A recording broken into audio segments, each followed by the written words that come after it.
सी बात है।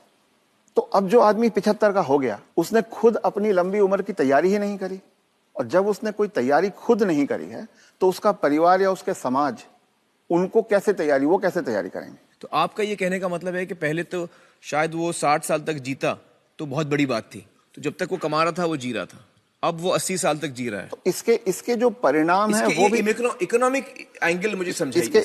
इसके इकोनॉमिक एंगल बहुत भयावह है। आज हिंदुस्तान में 60 साल की उम्र में आपने एक आदमी को रिटायर कर दिया। आदमी को अगर 80 साल तक जीना है तो 20 साल के लिए उसको अपना इंतजाम करना है। उसकी पत्नी 10 साल छोटी है तो 30 साल के लिए पत्नी के लिए इंतजाम करना है।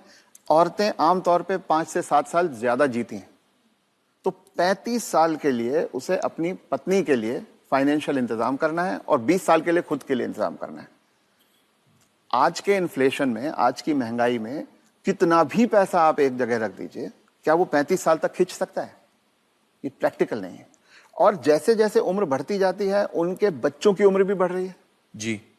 जो आज 70-75 का होगा, बच्चे भी तो 50-55 के हो रहे होंगे।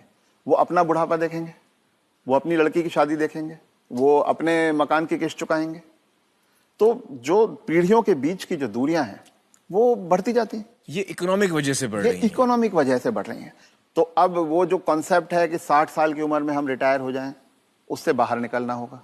जब तक शरीर साथ देता है काम करते रहना है और 2 पैसे कमाते रहना है जी। कुछ करके किसी तरह से अपनी आर्थिक स्वतंत्रता को कायम रखना चाहिए, जितने ज्यादा से ज्यादा समय तक हम रख सकते हैं।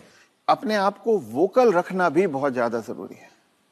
अगर मेरी परवाह मेरे परिवार वाले नहीं कर रहे हैं और अगर अड़ोसी पड़ोसी इस बात को जान जाएं तो कोई भी बुजुर्ग कभी भी किसी परेशानी का सामना नहीं करता, क्योंकि तो चुप ना रहें। चुप रथ ना साहब रहें। ये कह रहे हैं कि चुप ना रहें। अगर आपके बच्चे आपके साथ व्यवहार ठीक नहीं कर रहे हैं सबको बताएं।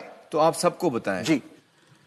रथ साहब, बहुत सारे जो बुजुर्ग हैं हमारे समाज में, उन पे प्रेशर आता है बच्चों की तरफ से कि आपकी जो जायदाद है या जो घर है या जो प्रॉपर्टी है, जो कुछ भी आपके पास है, वो आप हमारे नाम कर दें। इस पे आप कुछ टिप्पणी देना चाहेंगे?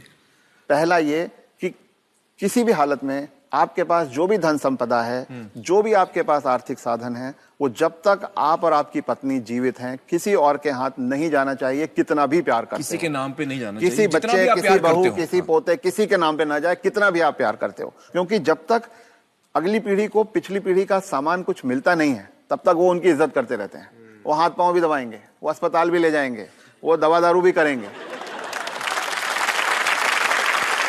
और वो ही माँ बाप सबसे ज्यादा सफर करते हैं जो अपने प्यार के कारण उमड़ते चले जाते हैं।